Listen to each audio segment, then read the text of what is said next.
Hello again, wage cucks. I see you're interested in learning more about universal basic income, which doesn't surprise me. Seeing as how you're probably watching this on the toilet, which is the only time when you can escape from Mr. Schickelstein. You need information fast and don't have the time necessary to research the topic for yourself. But luckily for you, the NEETs, with all of our copious free time, have studied advanced economics so that we could create a short little guide for you to further understand how a universal basic income would be implemented and how it would affect global markets. First, it's important to understand that there is no one agreed upon form of UBI. There are proposals that would be the equivalent of a free paycheck to everyone and would essentially allow anyone to live a neat lifestyle, while other proposals would simply provide a financial cushion on a monthly or annual basis. Alaska, for example, currently has a program that allows its residents a check of $1,000 to $2,000 a year, which has shown to reduce poverty by 20%. However, since the total dollar amount can be tricky to analyze when trying to subsidize a citizen's entire salary, I think it would be best to look at the UBI initiative proposed by Andrew Yang, which he calls the Freedom Dividend. It works like this. Every American who is at least 18 years old will receive a check of $1,000 a month, no questions asked. This means that those at the bottom will receive a bigger impact from the program, and higher income earners will not be penalized for their salary. If we are just giving everyone free money though, then where does all that money come from?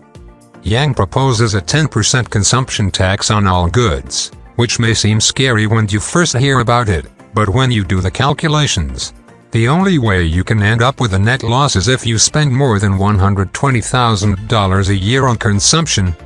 This also allows for exemptions which are considered investments, such as those buying a home or trying to grow a small business. Some of you might be worried about the impact this would have on inflation, but since the money is being recycled from the economy rather than generated from a printer, it wouldn't actually lead to higher inflation, which makes this the perfect government handout. That's not including the money that the government will save thanks to people being able to afford basic necessities that would have otherwise required handouts, such as food stamps and child care. There are some opponents, however, who see the feasibility of the plan yet oppose it for moral reasons.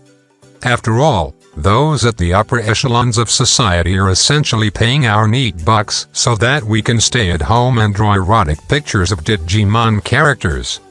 I can understand the jealousy of a wage cuck who wants everyone to be as miserable as him, but this isn't just idle laziness from those at the bottom. This is an economic inevitability, and the longer we wait to implement such a program, the more severe the consequences will be further down the road. The workforce today looks nothing like the way it did in the 1950s. The information age has made many jobs obsolete, and jobs will continue to disappear as technology becomes more advanced. Jobs that once required multiple employees can now be done by a single person, and often those jobs can be outsourced to someone in a different country who demands a smaller salary. This effect is compounded when you consider an increasing population, and the fact that more women than ever are joining the workforce every day, leading to significantly higher competition for much fewer jobs. This model, as you can guess, is unstable to say the least, and whether or not you care about funding the lives of those who aren't working, the fact still stands that there just aren't enough jobs to satisfy the financial needs of the entire population.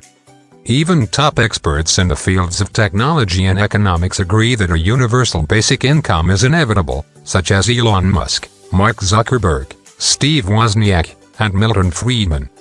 While some might view the future economy with a bleak outlook, the NEET prefers to see it as an opportunity for everyone.